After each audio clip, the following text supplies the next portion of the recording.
Hey everyone, Morgan here. So a lot of people ask me, how about, what if you guys just, make a root cellar or a basement or, basically anything having to do with digging. And a lot of people have asked us why we won't dig our own well either. Well, it's because the area that we are in, if you dig more than 2 or 3 feet, it is solid rock. We really can't do anything by ourselves. Even those handheld drills, I can't remember what they're called, but they're like handheld drills. Even those, they really can't penetrate this rock.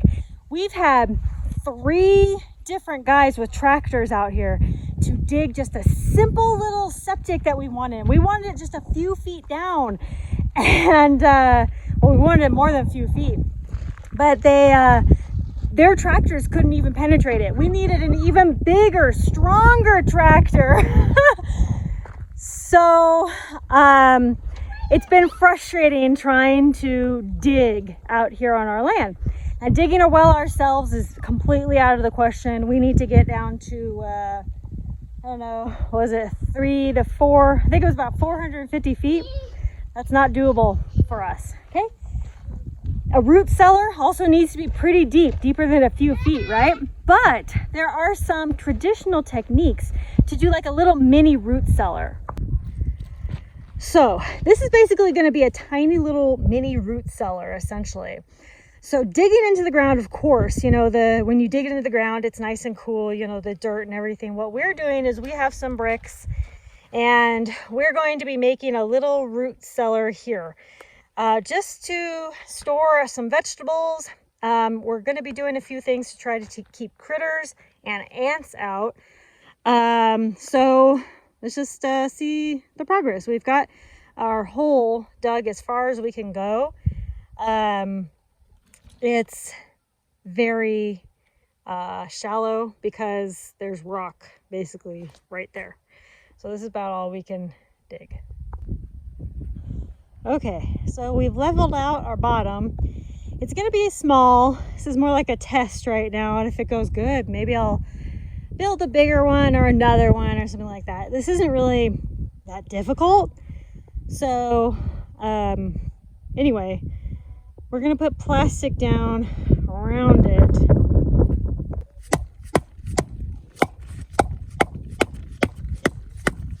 I'm jumping out.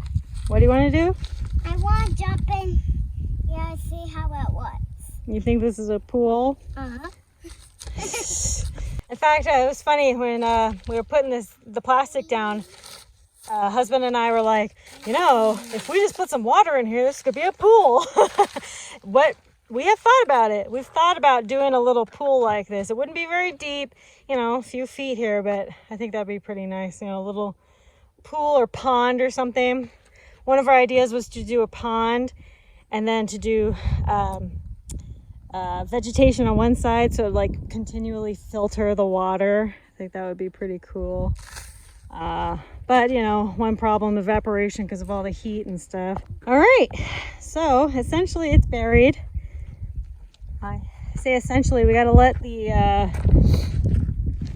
stuff, the glue, I'm going to call it glue. We didn't use cement. It's a little messy, but husband put a stick in here just to kind of keep it a little more secure. I think it looks really good. We're gonna let it cure for 24 hours and then I'll start putting stuff in it. I do want to fill some gaps. Oops.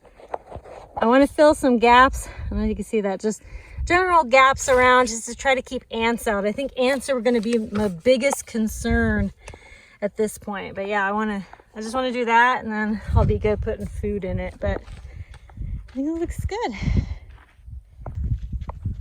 What's nice about this project is that this can be done in most people's backyards. Now, of course, if you live in an apartment or something, it might be a little more difficult, right? But unless you get permission from the apartment owner. But if you live in a suburb or an urban area where you have a little backyard, this might be a good option. If you don't have a root cellar or a basement or anything like that, this is definitely good. I think this will be a good option. All right, I have the sack potatoes here. I'm gonna put it inside here, and we're just gonna test it and just kind of see how long it lasts. I'm just taking the bricks off of this, and like the bottom of the bricks feels very cold. You know, like the bricks itself feel very cold. You know, bricks, they retain that nice coldness for a while, you know. So whenever you want to take things in here, you know, like I would suggest just trying to do it like, you know, early in the morning, late in the evening when the sun's not bright. It's pretty early right now. It's not too hot. So I think it's a good time. And I think what I'm going to do with this is, here, I'll show you in a second. Okay, sack of potatoes are in there. It actually feels very cool in there. So I'm pretty impressed. So I'm going to flatten this down. There we go.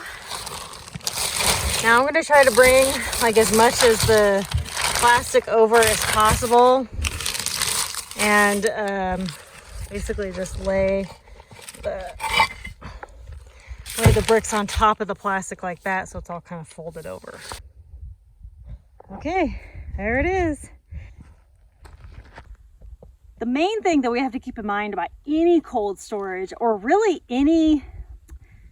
most like canning, freezing, all this stuff, you're not doing any of these preservation methods because you think that it's going to last an eternity, okay?